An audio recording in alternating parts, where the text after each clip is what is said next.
Assalamualaikum warahmatullahi wabarakatuh. Pemirsa MTA TV dimanapun Anda berada.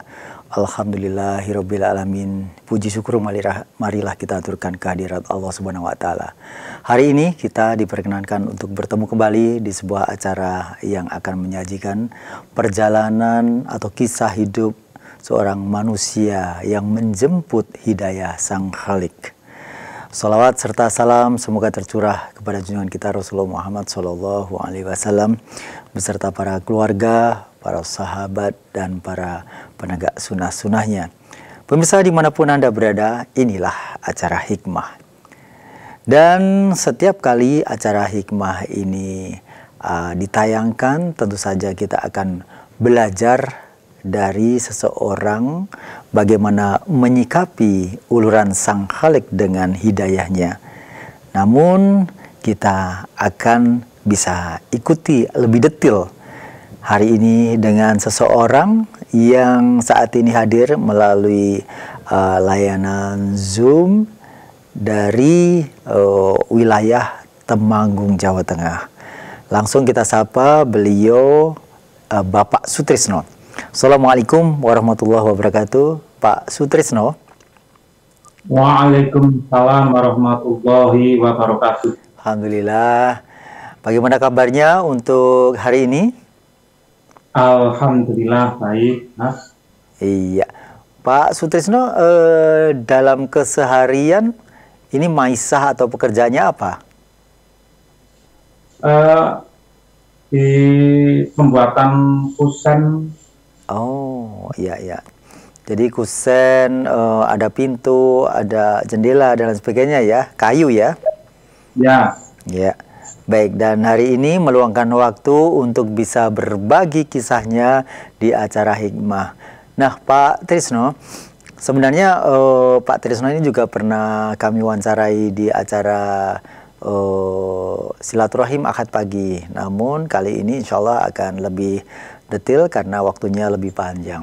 Pak Sutrisno mungkin bisa disampaikan nih terkait dengan Pak Sutrisno di masa lalu, karena kemarin juga disampaikan bahwa Pak Sutrisno ini adalah seorang yang menjadi seorang seniman begitu ya. Ya, ini adalah seniman jaran kepang, betul ya Pak Sutrisno? Betul, Mas. Nah, itu bagaimana kisahnya Pak Sutrisno itu bisa bergabung di jaran kepang itu sendiri dan kapan?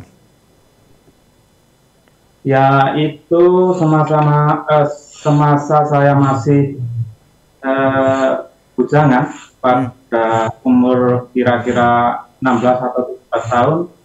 Biasanya kalau di desa saya itu ada kesenian jaran kepang atau kuda lumping seperti itu. Ya, ya, ya. Ya, jaran kepang atau kuda lumping. Kalau saya masa kecilan saya memang pernah melihat, tidak menjadi pelaku di jaran kepang itu sendiri.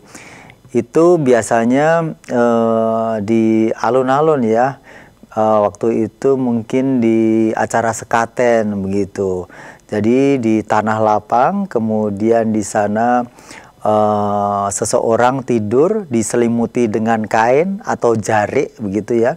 Terus kemudian ada dua kuda lumping atau dua kuda-kudaan dari bambu itu atau kuda kepang itu, kemudian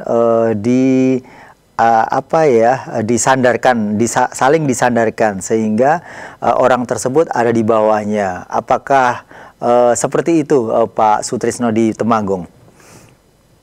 Betul sekali, Mas.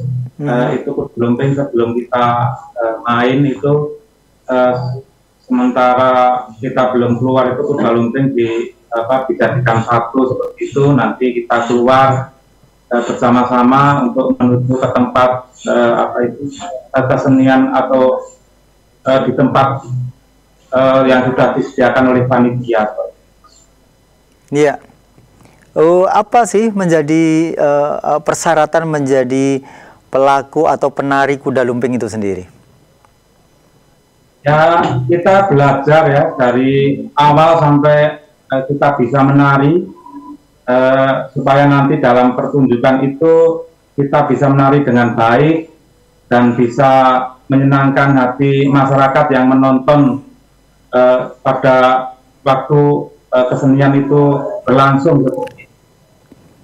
Ya, jadi memang tidak sekedar bisa bergerak ya, tapi memang sebelumnya pernah belajar menari dulu kalau begitu ya? Betul, harus belajar dahulu, tidak harus tidak langsung kita masuk ke arena pertunjukan, tidak. Kita belajar itu kira-kira setiap seminggu itu kalau tidak salah itu dulu 2 kali permainan untuk belajar tersebut. Ya, dan dulu kuda lumping juga disebut jaran kepang, juga disebut jaran dor. Apakah betul jaran dor? Kalau sepengetahuan saya itu ya cuma jaran kepang gitu. Oh ya, karena di sana juga nanti pelaku penari kuda lumping itu sendiri akan dicambuk dengan cambuk yang panjang dan besar. Beda nggak? Ya, sama seperti itu ya. Nah, betul. Berarti karena dornya itu suara dari cambuk yang besar begitu, dan dicambukkan ke kaki atau betis dan terkadang tangan begitu. Sedikit Pak, berikan gambaran atau demonstrasikan sedikit dengan gerakan tangannya. Gerakan tangan, nggak perlu dengan Bapak berdiri, dengan Bapak duduk saja nggak apa-apa. Sedikit aja. Ya. Ya. Ya. Kan kita setelah menari beberapa gerakan-gerakan, setelah itu kita seakan-akan terbius oleh musik yang gamelan yang ditampilkan oleh teman-teman semuanya, maka kita seakan-akan itu terbayang-bayang supaya menyenangkan hati penonton, maka kita seakan-akan kesurupan. Padahal kesurupan itu kan menurut saya itu nggak ada, karena memang itu kita sadar waktu itu. Dan sebelum kita bergerak ke sana kemari, maka dari pihak penimbul atau guru sepi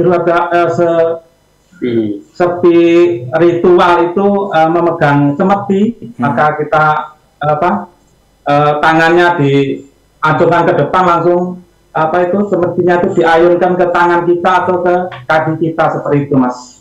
Ya.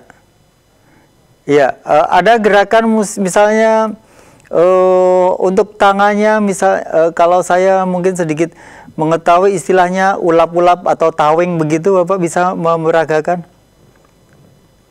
Ya, seperti ya kita begini.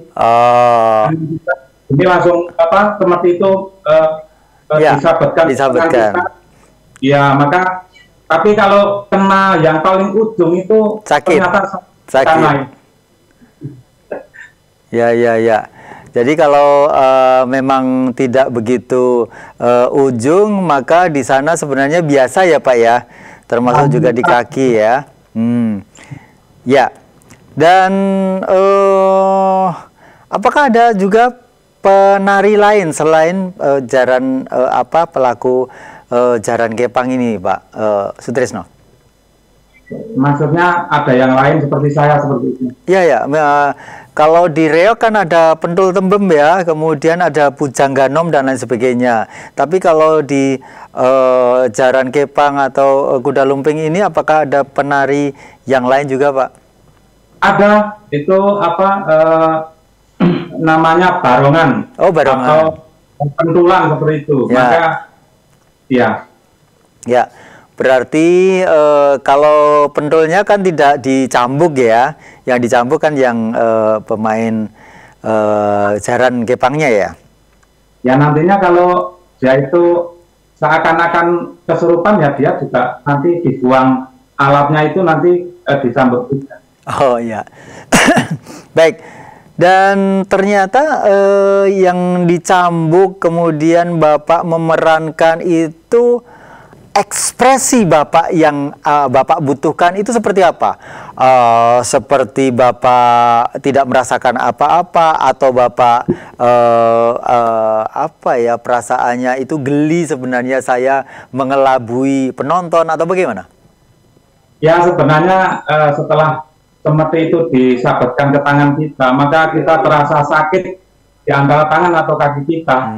Sebenarnya itu sakit, tapi ekspresi kita itu kan seakan-akan kita itu melihat ke atas dan mata itu kelihatan merah, nanti supaya penonton itu terbius untuk wah ini tenanan, seperti itu.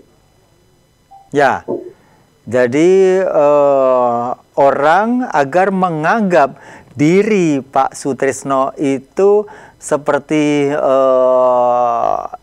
tidak dalam keadaan sadar diri ya Pak? Betul, betul. Dan itu rasa sakitnya pun itu apakah tertahan karena Bapak lebih bisa mensugestikan bahwa seharusnya memang begini, seharusnya saya memang seakan-akan kuat begitu ya, meskipun ada rasa sakit? Benar, dan sebenarnya itu kan sakitnya bukan main kalau kena yang ujungnya itu. Ya. Dan untuk apa, supaya penonton itu merasa percaya bahwa kita kuat seperti itu. Ya. Kemudian Pak Trisno, ada satu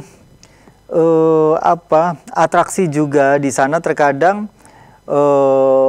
kuda lumping atau pemain jaran kepang tadi memakan beling, atau juga pendul tembem itu memakan atau ya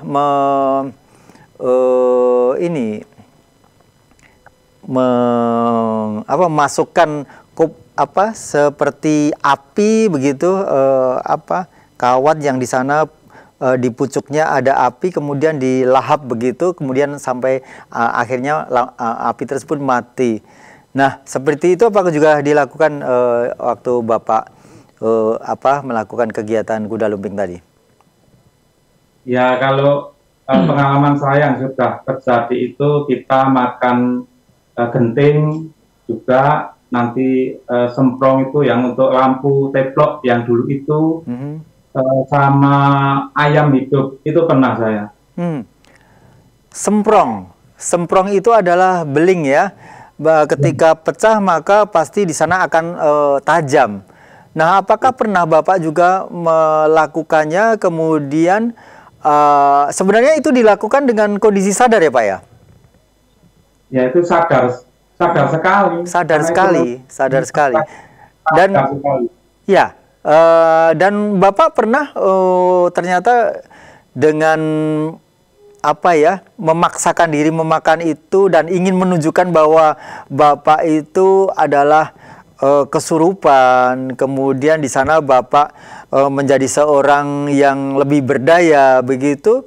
Pernahkah Bapak juga ternyata ketika memakannya itu akhirnya beling atau pecahan kaca tadi menggores daripada mulut atau bibir Bapak?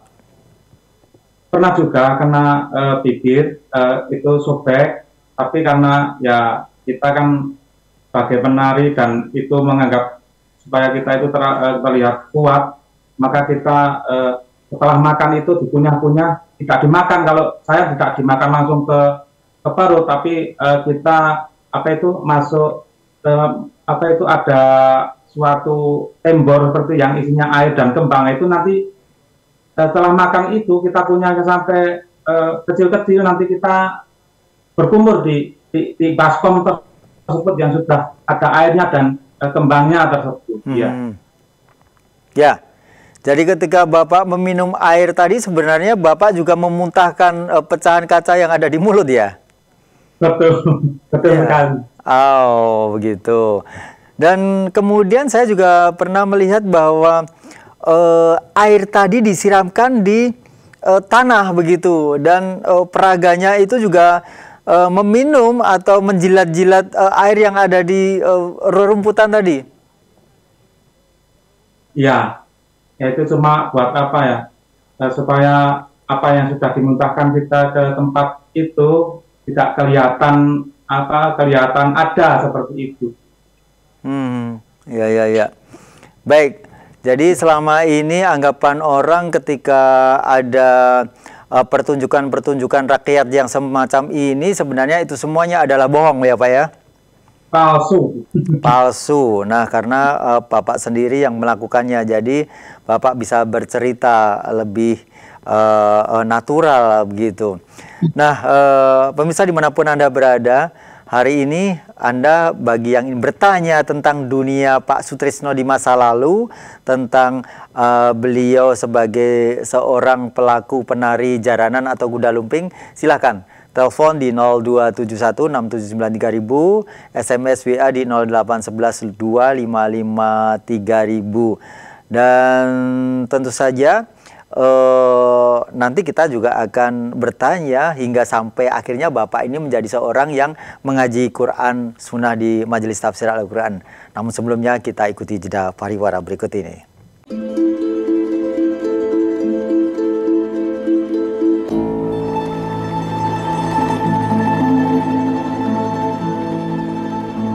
Baik pemirsa dimanapun Anda berada, masih bersama di acara Hikmah untuk siang hari ini. Dan masih dengan narasumber kita Bapak Sutrisno dari Temanggung. Pak Sutrisno masih mendengarkan suara saya ya? Ya. Ya, Pak Sutrisno, kalau tadi kita masih ngomong-ngomong tentang Bapak menjadi pelaku atau penari kuda lumping atau jaran kepang atau jaran dor. Nah, ini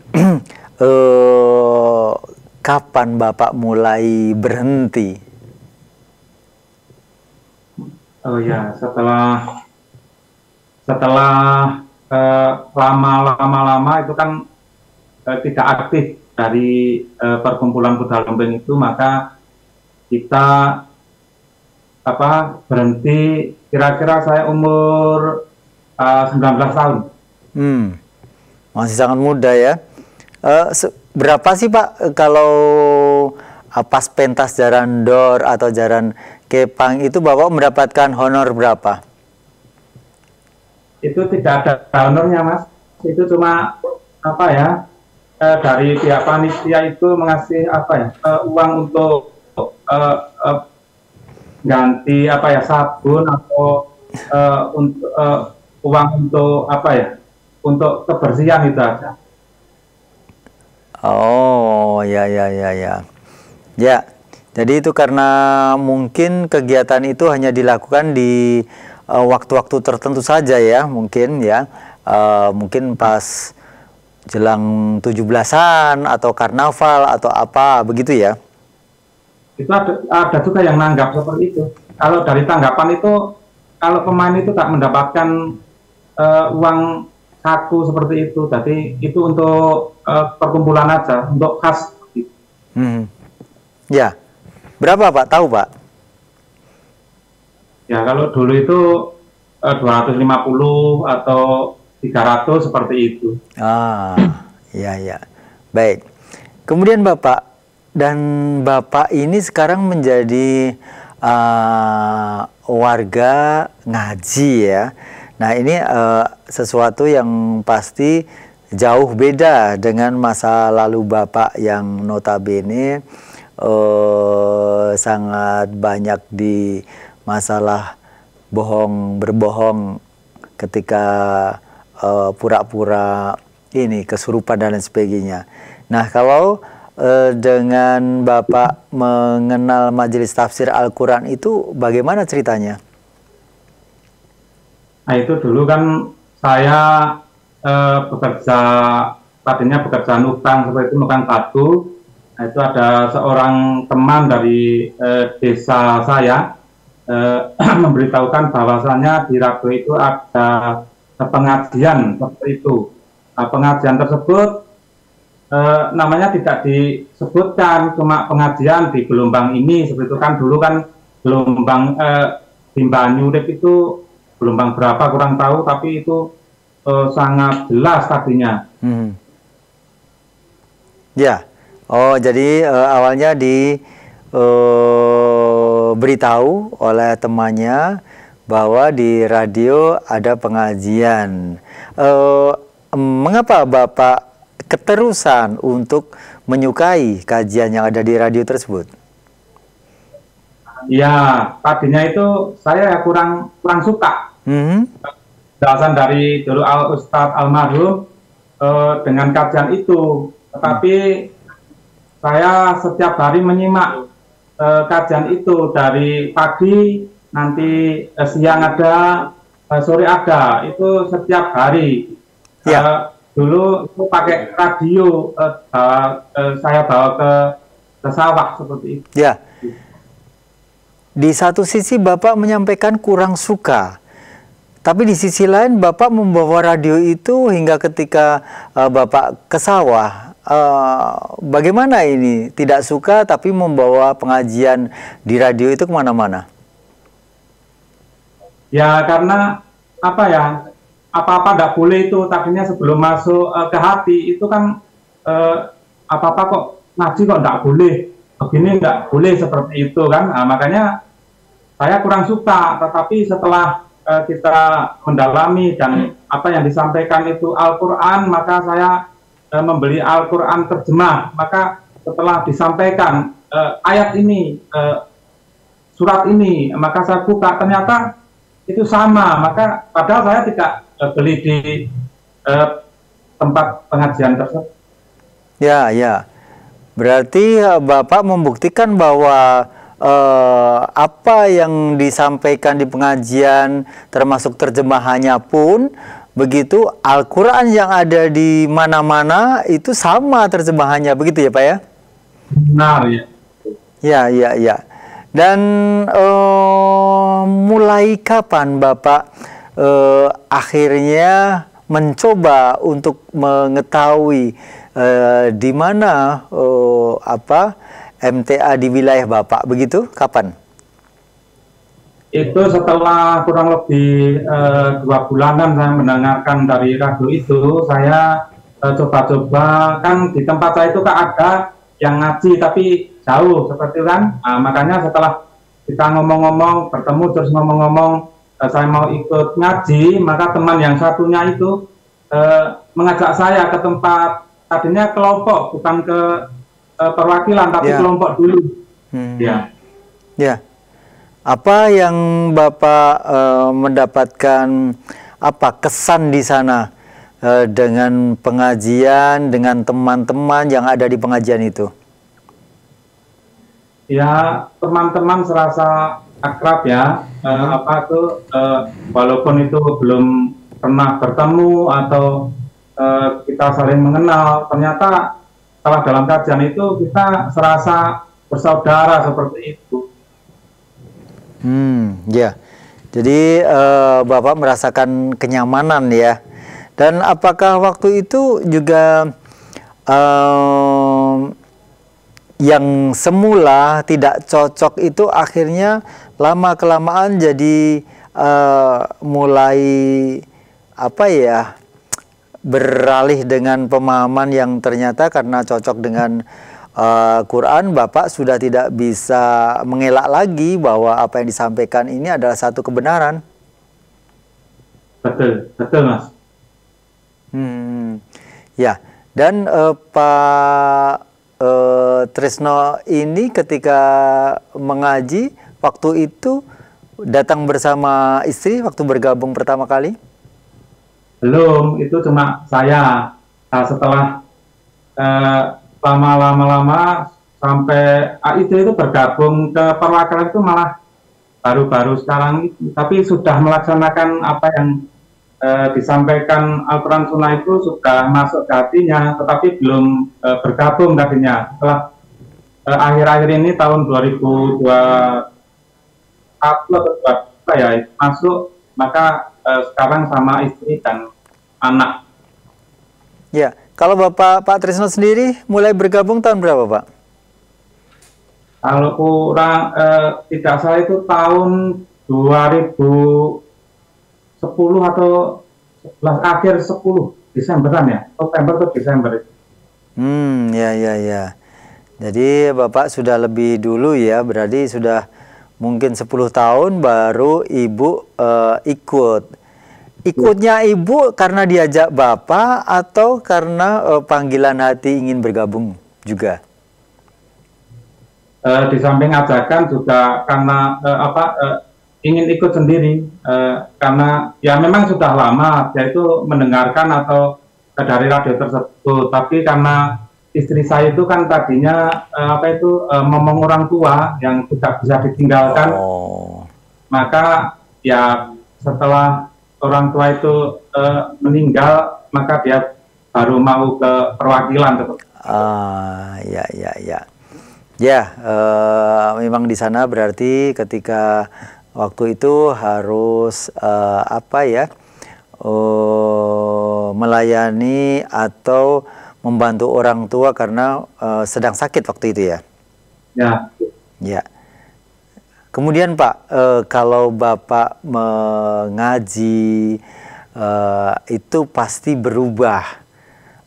Tapi saya ingin tahu juga, apakah Bapak termasuk orang yang merasakan perubahan itu? Betul Mas, tadinya saya itu pemarah dan kurang sama keluarga itu kurang menyayangi seperti itu. Kalau kita ngaji itu perubahan itu ada, maka kita saling menyayangi dan saling mengerti seperti itu. Ya, jadi Bapak ini termasuk apakah ringan tangan atau marah itu hanya kata-kata itu kepada istri atau kepada anak juga atau kepada orang tua? Istri, anak juga, orang tua itu cuma kita berkata rada kasar seperti itu ya. Nanti setelah kita mengerti, kita coba untuk sabar seperti itu. Dan ketika Bapak mulai bergabung di tahun 2010, maka di sana pasti mau tidak mau, lambat laun, tahap demi tahap, Bapak mulai mempraktekkan hasil kaji itu. Dan apakah termasuk istri ini merasakan perubahan dari diri Bapak? Benar, Mas. Apa tanggapan beliau, sang istri, diantaranya? Apakah beliau menyampaikan, Pak kok penjenengan saat menikah beda, atau bagaimana Pak? Bisa dicontohkan Pak? Ya, keseharian itu kan ada perbedaan juga. Yang tadinya marah-marah, sekarang sudah tidak, terus kata-katanya juga tidak begitu keras, ataupun sesuatu yang keluar itu kata-kata yang jorok seperti itu kita bisa hindari. Maka istri itu kan juga merasakan seperti itu, Mas. Oh, jadi salah satunya Bapak itu suka ini ya, keluar kata-kata kasar ya? Ya istilahnya jorok yang mungkin tidak pantas di sana, mungkin cacian, makian begitu ya? Ya. Dan sekarang ini sama sekali tidak pernah atau keluar kata-kata itu ya Pak ya? Ya, kita berusaha untuk menghindari seperti itu. Ada bisa menghalangi kata-kata yang mau keluar jelek. Ya. Berapa sih putra putri Bapak? Anak saya 2, Mas. Yang pertama sudah menikah, yang kedua itu baru magang, Mas. Ya, sudah punya cucu kalau begitu? Baru 1. Umur berapa itu? 17 bulan. Oh ya, ini yang Sutrisno ya kalau begitu ya? Tidak mendengar. Ya, baik Pak Sutrisno. Kemudian untuk istri sendiri dengan mengaji itu apakah juga meskipun waktu itu hanya mendengarkan melalui radio, perubahannya juga dirasakan oleh Pak Sutrisno?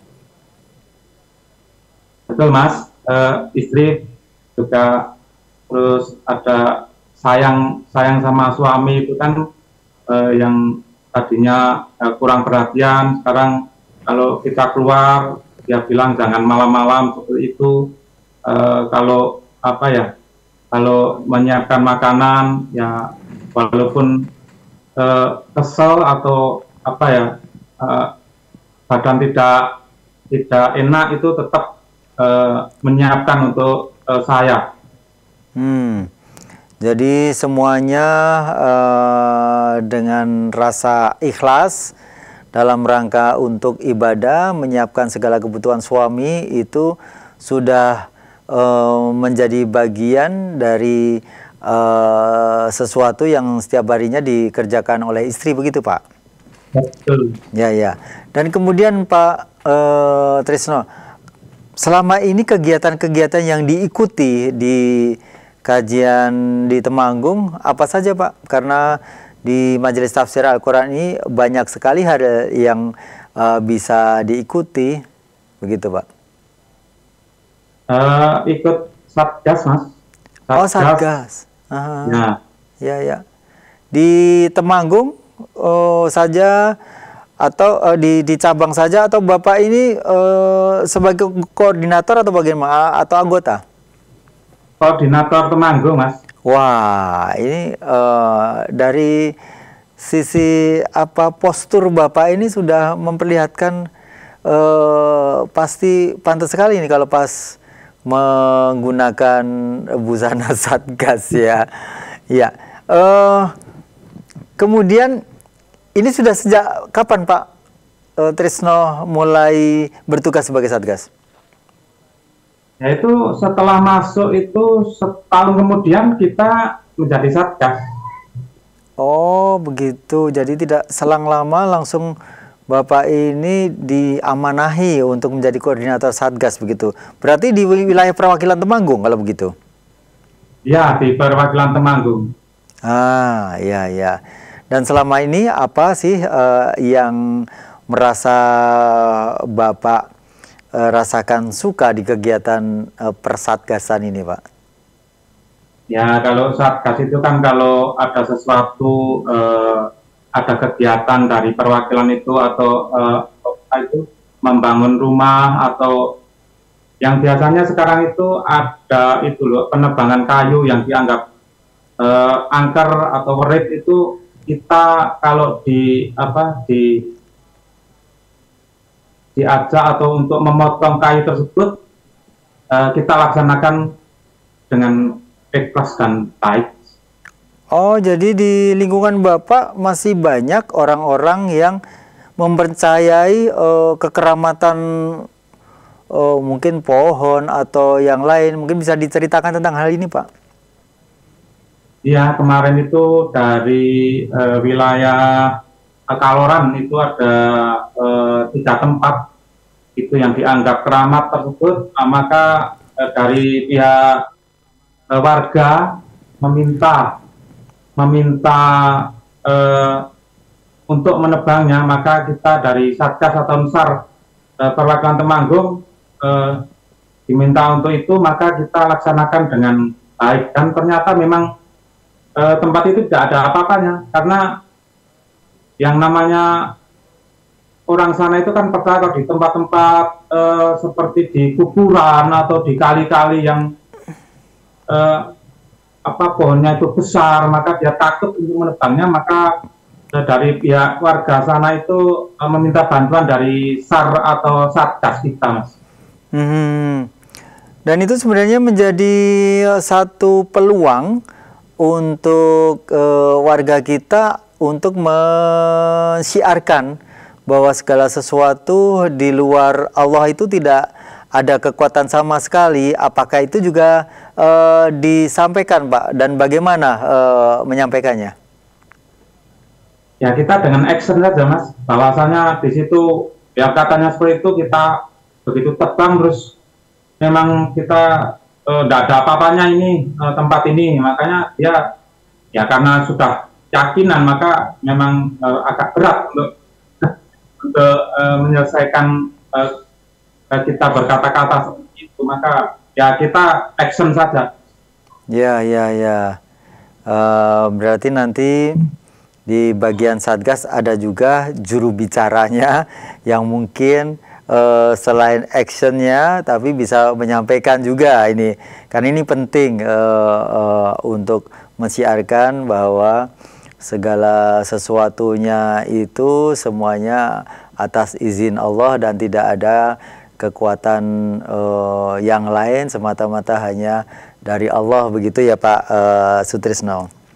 Ya. Pak Sutrisno, mungkin di akhir acara ini bisa menyampaikan kepada para pemirsa bagaimana seharusnya sikap kita ketika kita mengerti bahwa ada sesuatu yang baik, yang hak disampaikan oleh siapapun, entah itu dari media, entah itu dari sahabat kita atau orang lain, tapi di sana ada sesuatu yang betul atau hak untuk bisa kita akui kebenarannya, maka apa yang seharusnya kita sikapi? Begitu Pak, silakan disampaikan ke para pemirsa. Ya, pemirsa semuanya, setelah kita mengerti mengaji Al-Quran Sunnah itu memang diwajibkan, maka setelah kita tahu, ya kita laksanakan atau kita lakukan apa yang diperintahkan Allah dan Rasul-Nya, maka kita sebagai manusia harus wajib mengetahui. Maka monggo kita sebagai orang-orang yang mengaji ataupun yang belum, kepercayaan yang di luar dari Allah dan Rasulnya, maka kita harus buang jauh-jauh seperti itu. Monggo kita selalu berkomitmen untuk selalu mengerjakan apa yang diperintahkan Allah dan Rasulnya. Seperti itu, Mas. Ya, baik, terima kasih Pak Trisno. Mudah-mudahan apa yang Bapak sampaikan ini akan menggugah, memotivasi para pemirsa dan pendengar semuanya. Semoga kita semakin bisa selalu bersandar, mendekatkan diri pada Allah Subhanahu wa Ta'ala. Dan terima kasih Pak Sutrisno. Salam untuk saudara kita yang ada di Temanggung. Semoga senantiasa istiqomah bisa mengaji Quran dan Sunnah ini. Terima kasih. Assalamualaikum warahmatullahi wabarakatuh. Waalaikumsalam warahmatullahi wabarakatuh. Baik pemirsa dimanapun Anda berada, demikian tadi sajian hikmah yang menghadirkan narasumber kita dari Temanggung, Bapak Sutrisno, yang semula adalah seseorang yang menekuni di masa mudanya sebagai pelaku penari kuda lumping atau jaran kepang. Di sana beliau melakukan banyak hal kebohongan, karena di sana juga bahwa memakan pecahan kaca, kemudian dicemeti atau dicambuk, itu tidak merasakan kesakitan. Tapi sebenarnya semua itu adalah trik, sekaligus di sana adalah pembohongan. Saya Rudi Hervianto, mohon maaf atas segala kesalahan. Bila taufik wal hidayah. Assalamualaikum warahmatullahi wabarakatuh.